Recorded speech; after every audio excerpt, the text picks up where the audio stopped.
नमस्कार विद्यार्थी मित्रांनो, आज आपण इयत्ता चौथीच्या स्कॉलरशिप परीक्षेचा बुद्धिमत्ता चाचणी हा विषय अभ्यासत आहोत. इयत्ता चौथीच्या स्कॉलरशिप तसेच ATS व इयत्ता 7वीच्या स्कॉलरशिप परीक्षेच्या संपूर्ण तयारीसाठी चॅनलला लाईक आणि सबस्क्राईब करा, जेणेकरून तुम्हाला सर्व व्हिडिओ मिळून जातील. त्यामध्ये आपण प्रकरण 5वे गटाशी जुळणारे पद हे अभ्यासत आहोत. स्वाध्याय 5.1 प्रश्न बघा. पुढील प्रत्येक प्रश्नात दिलेल्या पदांच्या गटाशी जुळणारे पद पर्यायातून निवडा. प्रश्न पहिला बघा. नाव, नौका, होडी हे सर्व कशाला जहाज या शब्दाला समानार्थी शब्द आहेत. त्यामुळे गटाशी जुळणारे पद कुठले? जहाज. प्रश्न दुसरा बघा. वायव्य, ईशान्य, नैऋत्य हे सर्व उपदेशांची नाव आहेत. कुठली? आग्नेय, नैऋत्य, वायव्य, ईशान्य 4 उपदेश आहेत. त्यामध्ये राहिलेले गटाशी जुळणारे पद कुठले? मग आग्नेय. प्रश्न तिसरा बघा. पूर, धरणीकंप, वादळ हे सर्व काय आहेत? नैसर्गिक आपत्ती आहेत. पूर, धरणीकंप नैसर्गिक संकट आहे, वादळ नैसर्गिक संकट आहे. तसं त्याच्याशी जुळणारे पद बघा. पाऊस नाही, अपघात नाही, हे काय नैसर्गिक आपत्ती नाही. अवकर्षण, अवकर्षण म्हणजे काय? दुष्काळ, दुष्काळ ही सुद्धा एक नैसर्गिक आपत्ती आहे. त्यामुळे गटाशी जुळणारे पद अवकर्षण. प्रश्न चौथा बघा. वडील, पिता, जनक या वडील या शब्दाचे समानार्थी शब्द आहेत. वडील, पिता, जनक. त्याला मग वडिलांना समानार्थी शब्द काय आहे? माय, आईशी संबंधित आहे. भाई, दादा म्हणजे भावाशी. बाप, बाप हा शब्द वडिलांना समानार्थी शब्द आहे. त्यामुळे गटाशी जुळणारे पद बाप. पर्याय क्रमांक चौथा. प्रश्न 5वा बघा. मेंदू, फुफ्फुस, आतडे हे आंतरेंद्रिय आहेत, म्हणजे शरीराच्या आतली इंद्रिय आहेत. तसंच छाती बाह्य इंद्रिय, पोट बाह्य इंद्रिय. जठर हे शरीराच्या आतमध्ये असतं, म्हणजे आंतरेंद्रिय. पाठ शरीराच्या बाहेर असतं, म्हणजे गटाशी जुळणारे पद कुठलं आहे? जठर. झरा, नाला, ओहळ. झाडा, नारा याच्यामध्ये वाहते पाणी असते. झाडामध्ये पाणी वाहते, नाल्यामध्ये पाणी वाहते, ओहळमध्ये पाणी वाहते. तसं नळ चालू बंद असतो, म्हणजे नळाचं पाणी काही वाहते पाणी नसतं. ओढा वाहते पाणी असतं. समुद्र आणि तलाव यामध्ये साठलेलं पाणी असतं, साठवून ठेवलेलं असतं, त्याचं वाहते पाणी नसतं. त्यामुळे गटाशी जुळणारे पद कुठले? ओढा. प्रश्न 7वा बघा. धोतर, पायजमा, लुंगी. धोतर, पायजमा, लुंगी हे कमरेच्या खाली वापरले जातात. तसंच विजारसुद्धा कमरेच्या खाली वापरले जाते. सदरा, बंडी, झब्बा हे कमरेच्या वरती वापरले जातात. त्यामुळे गटाशी जुळणारे पद विजार हे आहे. प्रश्न 8वा बघा. केक, नानकटाई, पाव. केक बेकरी प्रॉडक्ट आहे. नानकटाई, पाव बेकरी प्रॉडक्ट आहे. तसं उपमा नाही. खारी हा सुद्धा बेकरी पदार्थ आहे. पाणीपुरी, खरवस, उपमा हे बेकरी प्रॉडक्ट नाहीत. त्यामुळे गटाशी जुळणारा पद खारी आहे. प्रश्न 9वा बघा. मडके, घागर, माठ हे भांडे आपण पाणी साठवून ठेवण्यासाठी वापरतो. तसेच पाणी साठवून ठेवण्यासाठी पाणी, गार, कळशी, माती याच्यापैकी कुठलं वापरतो? कळशीमध्ये पण आपण पाणी साठवून ठेवण्यासाठी वापरतो, कळशी पण. त्यामुळे गटाशी जुळणारे पद कळशी. उकळणे, वाफवणे, तळणे हे सर्व क्रिया कशाशी संबंधित आहेत? अन्नपदार्थ बनवण्याशी संबंधित आहेत आणि तसेच उष्णतेशी पण संबंधित आहेत. तसे ढवळणे, फुंकणे, घुसणे या पण क्रिया स्वयंपाकघरात करतो, परंतु उष्णतेशी संबंधित नाहीत. भाजणे ही क्रिया उष्णतेशी पण संबंधित आहे. अन्नपदार्थ बनवताना पण ते करतो, म्हणून क्रिया केली जाते, म्हणून गटाशी जुळणारे पद भाजणे हे. घोडा. प्रश्न 11 बघा. घोडा, बैल, हरिण हे काय आहेत? शाकाहारी प्राणी आहेत. तसेच आता वाघ शाकाहारी नाही, तरस शाकाहारी प्राणी नाही, मांसाहारी प्राणी आहेत हे. मांजर पण मांसाहारी आहे. गेंडा हे काय आहे? शाकाहारी प्राणी. त्यामुळे गटाशी जुळणारा शब्द कुठला? गेंडा. उष्णता, ध्वनी, विद्युत हे ऊर्जेचे रूप आहेत. उष्णता हे ऊर्जेचं रूप आहे, ध्वनी ऊर्जेचं रूप आहे, विद्युत ऊर्जेचं रूप आहे. तसंच ऊर्जेचं रूप कुठलं आहे? मग पंखा आहे का नाही? विस्तव आहे का नाही? रेडिओ. प्रकाश हे सुद्धा ऊर्जेचं रूप आहे. त्यामुळे गटाशी जुळणारं पद कुठला? प्रकाश. भोपळा, पडवळ, तोंडली हे जमिनीच्या वर वाढणारे आणि फळभाज्या आहेत. आता मेथी पालेभाज्या, बटाटा, रताळी जमिनीच्या खाली वाढते. टोमॅटो हे पण फळभाजी आहे, जमिनीच्या वर वाढणारी फळभाजी आहे. त्यामुळे गटाशी जुळणारा पद पर्याय क्रमांक चौथा. लोणी, तूप, दही हे दुधापासून बनणारे पदार्थ आहेत. लोणी, तूप पण दुधापासून बनतं, दही. तसेच आता आंबट चव आहे. श्रीकृष्ण, पनीर, अमूल म्हणजे गटाशी. पनीर हे सुद्धा दुधाचं मिल्क प्रॉडक्ट आहे, म्हणजे दुधापासून बनणारे पदार्थ आहेत. त्यामुळे गटाशी जुळणारे पद पनीर येते. प्रश्न 15 बघा. गंगा, महानदी, गोदावरी. आता गंगा या सर्व नद्याच आहेत, परंतु या नद्या काय करतात? गंगा बंगालच्या उपसागराला जाऊन मिळते, महानदी बंगालच्या उपसागराला जाऊन मिळते, गोदावरी आता समजा हा आपल्या भारताचं खालचं खालचं टोक हा दक्षिणेकडील भाग आणि दक्षिणेकडील भागाचा ना इकडं बंगालचा उपसागर आहे आणि इकडं अरबी समुद्र आहे. अरबी समुद्र आणि इकडं आहे तो बंगालचा उपसागर. या ज्या नद्या आहेत गंगा, महानदी, गोदावरी या काय करतात जाऊन इकडं मिळतात, बंगालच्या उपसागराला मिळतात आणि नर्मदा नदी इकडे पश्चिमेकडे वाहते म्हणजे ती अरबी समुद्राला मिळते. गंगा, तापी, साबरमती या नद्या काय करतात तिकडे जाऊन अरबी समुद्राला मिळतात. म्हणजे त्यांच्या गटाशी जुळणारा शब्द कुठला आहे? कावेरी. कावेरी ही नदीसुद्धा बंगालच्या उपसागराला जाऊन मिळते, त्यामुळे गटाशी जुळणारा शब्द कावेरी हा येतो. प्रश्न 16 बघा. रताळे, मुळा, गाजर. रताळे, मुळा, गाजर ही काय आहेत? वनस्पतीची मुळे आहेत. वनस्पतीची काय आहेत? हे मुळे आहेत, मुळे खालचे. आणि बीट, बीट हे सुद्धा वनस्पतीचे मूळ आहे. आले हे खोड आहे. कांदा, लसूण हे वनस्पतीची मुळे नाहीत, त्यामुळे गटाशी जुळणारे शब्द कुठले आहे? बीट हा आहे. प्रश्न 17 बघा. विसावा, उसंत, विश्रांती हे सर्व कशाचे? आराम या शब्दाचे समानार्थी शब्द आहेत. खूप काम केलं की म्हणतात बघा मोठी माणसे की एक थोडी विश्रांती घेतो किंवा थोडी विश्रांत घेतो किंवा विसावा घेतो, तसंच ही सर्व काय येते? आराम या शब्दाची समानार्थी शब्द येते, त्यामुळे गटाशी जुळणारा शब्द आराम. आता प्रश्न 18 बघा.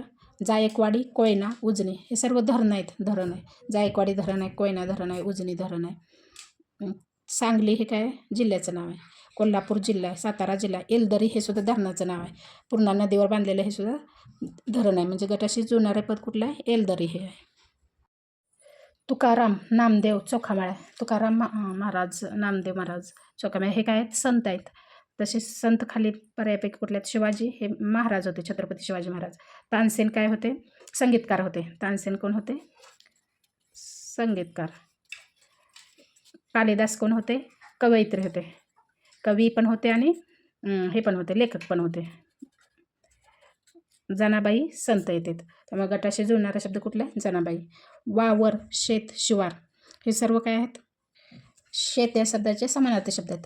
तसे शेताला समानार्थी शब्द कुठल्या पर्यायातला? मळा आहे. जंगल, वन, अंगण हे नाहीत, त्यामुळे गटाशी जुळणारा शब्द कुठला? मळा. जंगल, वन हे त्यांचे जंगलाचे समानार्थी शब्द आहेत. अंगण म्हणजे घरापुढचे अंगण. प्रश्न 21 बघा. गोडधोड, गडबड, आजूबाजू याच्यामध्ये बघा तिसरा आणि चौथा अक्षर सेम आहे. तिसरा अक्षर, चौथा अक्षर, बाजू, जोजू. आणि पहिलं आणि दुसरं अक्षर, पहिला आणि दुसरं जे अक्षर आहे ते वेगवेगळे आहे, परंतु त्यांचा जो स्वर आहे इथं ओचा स्वर आहे, इथं ओचा स्वर आहे. आता गोडधोडला बघा. गो, ड, धो, ड. व्यंजन वेगळे आहेत, इथं ग व्यंजन आहे, ध व्यंजन आहे, पण स्वर जो आहे ओचा स्वर आहे. ओ, इथं ओचा स्वर आहे, एक काना एक मात्रा. गडबडला बघा. ग, ड, ब, ड. हे ड, ड हे सेम. इथं अचा स्वर आहे, अ, ग. इथं ब, अचा स्वर आहे. आता आजूबाजू, आ, जू, बाजू. इथं हे दोन जो दोन शब्द तिसरा आणि चौथं अक्षर, दुसरा आणि चौथा अक्षर सेम आहे. इथं पहिला आणि तिसऱ्या अक्षरामध्ये आचा स्वर आहे, आ, आणि बला कानाचा आहे म्हणजे आचा स्वर. व्यंजन वेगळं आहे, इथं व्यंजन ब आहे, परंतु स्वर जो आहे तो काय आहे? आ आहे. तसं आता बघा इथं क आणि इथं त आहे ताकबातला, त्यामुळे हा नाही. भरपूर इथला तिसरा आणि दुसरा आणि चौथा अक्षर सारखा आहे, परंतु हा जो स्वर आहे इथं अचा स्वर आहे आणि इथं ऊचा स्वर आहे. पू म्हणजे पला दुसरा उकार आहे म्हणजे ऊचा स्वर आहे, त्यामुळे हा पण नाही. आता सैरभैरमध्ये हे तिसरा अक्षर आणि दुसरा अक्षर आणि चौथा अक्षर सेम नाही. आणि आता पहिला अक्षर आणि तिसऱ्या अक्षरामध्ये स्वर कुठला आहे बघा. स आणि भ हे व्यंजन आहेत, व्यंजन वेगळे आहेत, पण स्वर कुठला आहे? दोन मात्रे, वर दोन मात्रे म्हणजे आईचा स्वर आहे, म्हणजे सारखाच स्वर आहे, त्यामुळे गटात बसणारा पर्याय कुठला आहे? गटाशी जुळणारा पर्याय तिसरा. इथं इथलं दुसरं अक्षर आणि इथलं चौथा अक्षर वेगवेगळं आहे, त्यामुळे हा पण योग्य नाही, त्यामुळे गटाशी जुळणारं पद कुठलं आहे? पर्याय क्रमांक तिसरा. कांदा, लसूण, आले. कांदा, लसूण, आले हे काय आहेत? जमिनीखाली वाढणारे खोड आहेत. हे तसेच जुळणारा रताळे मूळ आहे, मुळा पण मूळ आहे, बीट पण, हे जमिनीखाली वाढतात पण हे खोड नसून मूळ आहेत, मूळ. आणि बटाटा हा पण जमिनीखाली वाढणारा खोडच आहे, त्यामुळे गटाशी जुळणारा पद कुठला? पर्याय क्रमांक चौथा. राग, क्रोध, संताप. राग या शब्दालाच हे समानार्थी शब्द आहे, क्रोध, संताप. तसंच शांत, ठाम, वैताग, कोप. रागला समानार्थी शब्द कुठला? कोप हा असतो. आता प्रश्न क्रमांक 24 बघा. बांगडी, थाळी, नाणी. बांगडी, थाळी, नाणी हे कसे असतात? सर्व गोलाकार वस्तू आहेत. पुस्तक गोलाकार नसतं. बशी, बरोबर आहे. बशी हा सुद्धा गोलाकार वस्तू आहे. त्यामुळे गटाशी जुळणारा शब्द कुठला? बशी हा आहे. मनीषा, अभिलाषा, कामना हे सर्व इच्छा या शब्दाचे समानार्थी शब्द आहेत. त्यामुळे गटाशी जुळणारा शब्द कुठला? पहिलाच, इच्छा. त्यामुळे यासाठी गटाशी जुळणाऱ्या शब्दासाठी तुम्हाला समानार्थी शब्द भरपूर पाठ असले पाहिजेत. आठवडा, पंधरवडा, महिना हे काय आहेत? कालमापनाचे एकक आहेत. बुधवार नाही, दिनदर्शिका नाही, दैनिक. वर्ष हे सुद्धा कालमापनाचं एकक आहे. आपण कालमापनासाठी वर्ष, आठवडा, पंधरवडा, महिना ही एककं वापरतो. डोळे, नाक, कान हे काय आहेत? ज्ञानेंद्रिय आहेत. डोळे, कान, नाक 5 ज्ञानेंद्रिय आहेत. कुठले कुठले असतात? डोळे, कान, नाक, त्वचा आणि जीभ. मग परत गटाशी जुळणारा शब्द कुठला आहे? त्वचा आहे. त्वचा हे सुद्धा एक ज्ञानेंद्रियच आहे. त्यामुळे पर्याय क्रमांक 2 बरोबर आहे. आफ्रिका, अंटार्क्टिका, युरोप हे काय आहेत? खंडांची नावे आहेत. आफ्रिका खंड आहे, अंटार्क्टिका खंड आहे, युरोप खंड आहे. दक्षिण अमेरिका हे सुद्धा एक खंडच आहे. भारत, न्यूझीलंड, रशिया हे देशांची नावे आहेत. हे काय आहेत? देशांची नावे.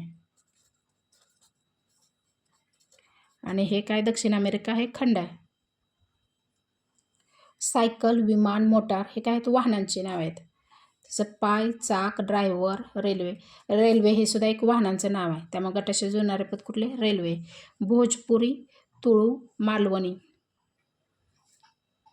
ह्या काय आहेत? भोजपुरी, तुळू, मालवणी ह्या स्थानिक लोकांनी बोलले जाणाऱ्या म्हणजे बोलीभाषा आहेत. त्या समाजाच्या किंवा त्या प्रदेशात बोलल्या जाणाऱ्या कसले आहेत? स्थानिक लोकांच्या बोलीभाषा आहेत. कन्नड, हिंदी, तामिळ आणि अवधी. अवधी ही सुद्धा काय आहे? बोलीभाषा आहे. स्थानिक लोक जी आपली दररोजच्या जीवनामध्ये जी भाषा बोलतो त्याला काय म्हणायचं? बोलीभाषा म्हणायचं. आणि पुस्तकामध्ये ते वापरलेले जे असते ते प्रमाण भाषा असते. प्रत्येक राज्याची भाषा, राज्यभाषा वेगवेगळी असते. देशाची राष्ट्रीय भाषा वेगळी असते. पण या जी भाषा आहेत त्या स्थानिक लोक बोलतात ते बोलीभाषा आहेत. म्हणून अवधी ही सुद्धा एक बोलीभाषा आहे. हिमालय, सह्याद्री, विंध्य हे सर्व पर्वतांची नावं आहेत. हिमालय पर्वत, सह्याद्री पर्वत, विंध्य पर्वत. माउंट एव्हरेस्ट काय? शिखर आहे. कांचनगंगा शिखर आहे. गोदावरी नदी आहे. निलगिरी पर्वताचं नाव आहे. त्यामुळे गटाशी जुळणारे पद कुठलं? निलगिरी. हस्त, रोहिणी, मघा हे काय आहेत? नक्षत्र आहेत. जसं स्वाती हे सुद्धा एक काय? नक्षत्र आहे. त्यामुळे गटाशी जुळणारे शब्द कुठले? स्वाती. हेमंत, वसंत, शरद हे काय आहेत? मराठी ऋतू आहेत. तसं अनंत, चैत्र, अश्विन. चैत्र, अश्विन हे महिने आहेत, ऋतू नाहीत. शिशिर हा मराठी ऋतू आहे. त्यामुळं गटाशी जुळणारा शब्द कुठला? शिशिर हा आहे. जंजिरा, सिंधुदुर्ग, पद्मदुर्ग हे सर्व काय आहेत? जलदुर्ग आहेत. म्हणजे पाण्यामध्ये असणारे किल्ल्याला आपण जलदुर्ग म्हणतो. तसं गटाशी जुळणारा शब्द कुठला? विजयदुर्ग. विजयदुर्ग हा सुद्धा एक जलदुर्ग आहे. त्यामुळे गटाशी जुळणारा पद कुठला? विजयदुर्ग. अशा प्रकारे आपला स्वाध्याय 5.1 पूर्ण झालेला आहे. पुढील स्वाध्यायासाठी चॅनलला लाईक आणि सबस्क्राईब करा.